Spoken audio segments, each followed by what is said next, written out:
Isang nakakalungkot na tagpo ang ating mapapanood ngayong linggo ng gabi sa programang Kapuso Mo Jessica Soho dahil ang viral video ng 67 years old na lola mula sa probinsya ng Rizal, emosyonal na nagpapaalam sa kanyang alagang kalabaw na mahigit nakasama niya ito sa loob ng 30 taon.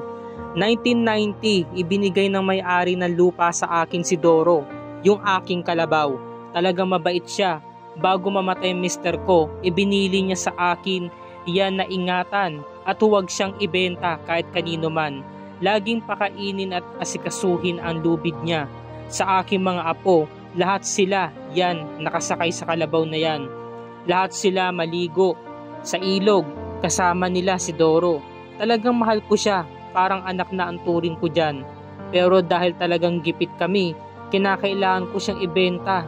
Nung pinapasakay ko siya sa may sasakyan, ayaw niya talagang sumakay. Lumingon siya sa akin. Nakiusap ako sa kanya na sumakay ka na, Ro.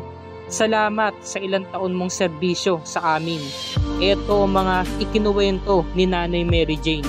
May babalik pa kaya sa kanya ang kalabaw na si Doro na itinuring niya ng anak at nakasama niya ng halos 30 taon. Yan ang sabay-sabay nating pakatutukan mga kapuso. Wag na wag natin yan palalagpasin.